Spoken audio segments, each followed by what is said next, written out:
Hari Mingguku yang berharga hancur karena adik perempuanku yang menyebalkan, Emma, yang bersikeras menyeretku ke gereja untuk waktu saudara. Kami masuk dan pendeta itu mendekat. Selamat datang, kamu pasti anggota baru kami, Jacqueline. Wow, wow. Saat itu, patung suci di dekatnya terjatuh dan hancur berkeping-keping. Itu pertanda buruk, dia pembawa sial. Tidak, tidak, tidak. Kamu iblis, keluar dari sini. Ya, itu aku. Kalian mungkin bertanya-tanya bagaimana aku bisa berada dalam situasi itu. Hai, namaku Jacqueline. Kalau menurut kalian aku juga pembawa sial, kalian salah besar. Karena, animator, putar ulang adegan terakhir itu. Pause di situ dan... Lihat itu adikku Emma. Dan maju lebih cepat lagi, tolong geser. Di sana, di sanalah dialah biang keladi di balik apa yang disebut sebagai kesialanku. Kalian pasti bertanya-tanya kenapa aku tidak mengungkap Emma hari itu. Itu karena semua orang tertipu oleh penampilan Cinderella yang naif dan tidak pernah percaya bagaimana malaikat hidup bisa melakukan perbuatan nakal seperti itu. Tapi kenyataannya, dia adalah iblis. Dia melakukan segalanya untuk membuatku terlihat seperti bencana berjalan kemanapun aku pergi. Tapi, siapa aku, hah? Malam itu, untuk membalas Emma, aku bersembunyi di bawah tempat tidur sampai dia tertidur lelap, melingkarkan tanganku yang sedingin es di pergelangan kakinya, melompat keluar dari bawah tempat tidur dan buu! Emma berteriak dari atap dan orang tua kami bergegas masuk ke kamar dengan khawatir, hanya untuk melihatku tertawa histeris. Saat itu, polisi yang sedang berpatroli juga menerobos masuk, mengira ada sesuatu yang tidak beres di rumah kami. Kami akhirnya menghabiskan malam itu mencoba menjelaskan kepada mereka bahwa tidak ada yang terjadi dan mereka akhirnya pergi. Tahukah kamu berapa banyak malam tanpa tidur yang kita alami hanya karena pertengkaran kecil kalian? Itu dia, aku akan mendaftarkan kalian berdua ke peternakan komunitas mulai besok. Apa? Tapi ayah, aku tidak bisa hidup di antara binatang dan tanah. Untuk kali ini aku setuju dengan Emma, tidak mungkin aku pergi ke sana. Kalian tidak boleh pulang sampai kalian belajar hidup bersama. Tinggal bersama Emma sepanjang waktu, aku lebih suka menjadi pembawa sial sekarang. Jadi keesokan paginya, ibu dan ayah mengantar kami ke pertanian untuk hidup dari lahan tersebut dan bersatu bersama. Tapi lihatlah ketenangan dan pemandangan yang indah ini. Mungkin datang ke sini bukanlah ide yang buruk. Tiba-tiba sebuah lagu yang keras dan menjengkelkan mulai diputar dari dalam koperku, mengagetkan para hewan dan mereka menjadi panik. Hentikan musiknya. Tapi koperku terkunci. Aku melihat Emma menyeringai, menekan teleponnya dan musik tiba-tiba berhenti. Setelah semua terkendali, para petani menatapku dengan pandangan tidak suka. Tepat ketika aku mengira keadaan tidak akan lebih buruk lagi, sebuah trailer di dekatnya tergelincir dan mulai terguling menuruni bukit langsung menuju ke salah satu petani yang tidak sadar. Emma segera menyerbu masuk dan mendorong dirinya serta petani itu keluar dari bahaya, tepat pada waktunya. Richard, kamu baik-baik saja? Oh ya, terima kasih kepada nona muda ini. Kamu menyelamatkan hidupku. Betapa beruntungnya kamu. Trailer itu sudah lama tergeletak di sana tanpa masalah. Kenapa tiba-tiba rusak sekarang? Oh, itu adikku. Dia punya reputasi membawa kesialan kemanapun dia pergi. Aku minta maaf atas namanya. Tidak, tidak, tidak, tidak. Jangan dengarkan dia. Dia jahat. Itu bukan sesuatu yang harus kamu katakan pada adikmu. Lihat dia, bagai bidadari. Emma segera mengaktifkan kekuatan manipulasinya. Oh, ayo, kami punya kamar terbaik untukmu. Hei, bagaimana denganku? Keesokan paginya aku disuruh memerah susu sapi sementara Emma bahkan tidak perlu mengangkat satu jari pun, hanya berkeliling dan membuat prank padaku. Dalam keadaan panik seorang pria muncul dan membantuku. Apa yang terjadi di sini? Semua selangnya sudah terlepas. Aku minta maaf soal itu. Itu lelucon bodoh kakakku yang membuatku terlihat seperti orang yang sial. Menarik. Oh, baiklah, kita akan menyerahkan susu sapinya sampai kita mendapatkan penggantinya. Susu tangan itu akan memakan waktu lama. Emma harus membayar. Hei, tidak perlu itu. Aku akan membantumu. Ngomong-ngomong, aku Sam. Dia memberikan senyuman paling cerah dan aku langsung merasa lebih baik. Aku Jacqueline, terima kasih sudah membantuku, tapi tombol mana yang harus aku tekan untuk mendapatkan susu? Sam tertawa terbahak-bahak dan aku merasa seperti orang paling bodoh di dunia. Maaf, itu lucu sekali. Oke, kamu tidak menekan tombol apapun, kamu harus menekannya seperti ini. Saat itu, Sandrine lewat dan melihat kami. Ya, siapa yang membuatmu tersenyum seperti itu, Sam? Jacqueline, kamu benar-benar sesuatu ya? Saat dia pergi, aku merasakan jantungku berdebar kencang dan melihat Sam juga tersipu. Rasanya panas sekali melihat musim panas. Jadi, Sam, berapa lama kamu akan tinggal di sini? Baru-baru ini. Aku sebenarnya seorang pemain ski dari kota juga. Tapi aku datang ke sini karena beberapa hal. Ayo, kita jual susunya. Sam dan aku kemudian berjalan ke pasar yang ramai. Yang mengagetkan, pelanggan sangat ingin mendapatkan susu kami. Aku siap dapat uang tunai pertama dengan susah payah ketika tiba-tiba, You'd better watch out, you'd better not play, better not drink this milk right here. Jinxie Jacqueline coming to town. Kerumunan ramai karena khawatir atas susu kami. Sebenarnya kukira orang lain adalah sang pembawa sialnya. Soalnya susu kita sangat segar hari ini. Semua berkat jimat keberuntunganku Jacqueline. Dia dan aku bekerja sepanjang pagi untuk memerah susu sapi dengan tangan. Berkat perkataan Sam, penonton kembali heboh. Semudah itu, susunya terjual habis hanya dalam beberapa jam. Wuhu! Namun ketika kami sampai di rumah, orang-orang mulai memuji Emma karena membawa keberuntungan bagi bisnisnya. Sebenarnya Sam dan akulah yang memerah susu sapi. Dan Sam melakukan sebagian besar pekerjaan berat. Dia tidak ada hubungannya dengan ini. Ruangan itu tiba-tiba terasa canggung dan orang-orang mulai membuang muka. Cuma Sandrine yang peduli untuk mengenali kami. Jadi begitu, kalian berdua adalah tim yang hebat. Bagaimana dengan kita? Aku pikir kita menjadi tim yang lebih baik. Lepaskan aku dasar brengsek. Aduh, semangat sekali. Ya ampun, apa kamu baik-baik saja? Kenapa kamu bertingkah liar, Jacqueline? Aku baik-baik saja. Dia mungkin agak kedinginan saat ini, tapi dia akan segera bersikap hangat padaku. Benarkan, Tuan Putri? Emma segera menatapku dengan tatapan maut. Adam, kenapa kau ada di sini? Aku di sini untukmu, kakak tersayang. Ibu dan ayah sangat khawatir saat kembali ke rumah. Astaga, keduanya berhubungan, tapi mereka tidak mirip. Ya, itu menjelaskan kenapa ketegangan mereka membakar ruangan. Hentikan kalian berdua, selalu saja ribut. Ini sudah malam. Jacqueline, maukah kamu pergi dan mengunci pintu gerbang? Oh, ya, tentu saja. Namun sebelum aku sampai di gudang, tiba-tiba ada tangan yang menarikku kembali. Jauhkan wajahmu dari Adam, dia milikku. Oh begitu, kamu jatuh cinta padanya ya? Sayang sekali karena dia sepertinya malah menyukaiku, kakak. Beraninya kamu. Emma berlari di depanku menuju kandang, menyalakan semua lampu, meniup peluit yang memekakan telinga, dan domba-domba itu menjadi liar lagi. Aku mati-matian mencoba menghentikan kawanan panik tetapi tidak ada gunanya. Hanya ketika para petani muncul dan membiarkan anjing gembala melakukan pekerjaannya, suasana menjadi terkendali. Ini semua salahmu, kamu tidak memberi kami apa-apa selain nasib buruk dan kekacauan. Itu tidak benar, aku mencoba membantu, sementara masalah ini dibuat Emma.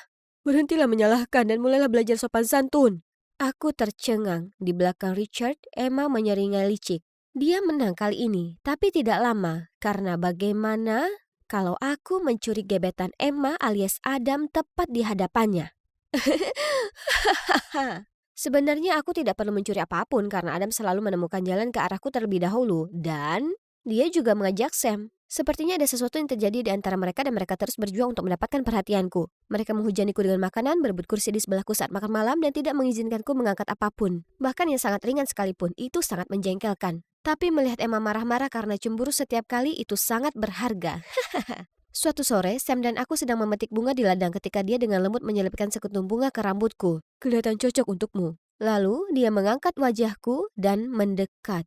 Aku sedang melayang tertiup angin musim panas, siap untuk berciuman ketika kami berdua terguncang oleh putaran mesin. Adam? Kenapa cantik mau berkencan denganku? Dia bersamaku, tidak lihat? Ya, mungkin aku dibutakan oleh cintaku padamu. Bagaimana kalau kalian berdua menunjukkan rasa cinta persaudaraan dan pergi bersama ya? Lalu aku berjalan pergi, hanya untuk melihat kepala pirang Emma mencuat dari bunga. Hei Adam, setelah dipikir-pikir lagi aku ingin pergi bersamamu, apa kau mau? Saat berkendara pergi, aku bisa melihat Emma marah dan Sam dengan mata sedih mengikutiku. Tapi masalahnya, ini sangat canggung. Aku tidak ingin menggoda jika tidak ada Emma dan dia, aku tidak tahu. Tidak tahan lagi, jadi aku menyuruhnya untuk mampir ke toko pakaian acak ini dan memaksa dia mencoba setelan mewah ini. Wah, kamu bisa kelihatan keren juga ya. Apa biasanya aku tidak terlihat keren? Ya, kamu terlihat seperti hooligan. Apa itu kegembiraan sejati yang kulihat di wajahmu? Apa? Aku selalu tersenyum. Benarkah? Saat itu kamu dan Sam sudah siap untuk saling menggigit kepala. Kamu tidak tahu apa-apa tentang kami, Jacqueline. Aku tahu kamu menyukai dia, tapi aku tidak akan pernah membiarkan kalian berdua bersama. Tidak kali ini. Kami kembali ke peternakan dan melihat Emma menunggu kami. Semuanya gelisah. Dasar gembel, apa Sam tidak cukup bagimu? Sekarang kamu juga ingin merebut hati Adam? Dan kamu hanya cemburu karena Adam tidak menyukaimu. Benar. Aku hanya tertarik pada Jacqueline. Dia dan Sam tidak pernah bersama. Jadi berhentilah mencampuri urusan kita. Emma tidak dapat berkata-kata. Untuk pertama kalinya, dia kelihatan begitu rentan, lalu bergegas pergi sambil menangis. Lihat yang kamu lakukan, bro. Mempermainkan hati Emma dan Jacqueline adalah pukulan telak. Kaulah yang bicara, bukankah masalah Karen adalah pukulan telakmu? Karen? Karen siapa? Karen adalah orang yang kamu sukai. Aku tidak ada hubungannya dengan dia. Sudah waktunya kamu melupakannya. Bukan itu yang dikatakan Karen. Dia bilang padaku kamu merayunya. Dan kamu meninggalkannya saat dia jatuh cinta padamu. Dia berbohong, oke? Dia ingin memanfaatkanmu untuk melawanku. Aku tidak pernah sekalipun membalas perilaku obsesifnya. Aku hanya ingin meninggalkan segalanya dan menikmati hidupku di sini bersamanya. Jadi Adam, tolong biarkan kami begitu saja. Sayang sekali, dia malah menyukaiku. Kau tak lihat dia tidak peduli jika saudarinya menyukaiku. Dia tetap memilihku dibandingkan kamu. Sial, kata-kata itu sangat memukulku. Aku tidak menyadari apa yang telah kulakukan pada Emma selama ini. Saatnya mengakhiri semua konflik saudara yang konyol ini. Teman-teman, berhenti. Kalian saling menyakiti sama seperti Emma dan aku. Jacqueline, si brengsek ini mempermainkanmu dan Emma. Dia layak dipukul.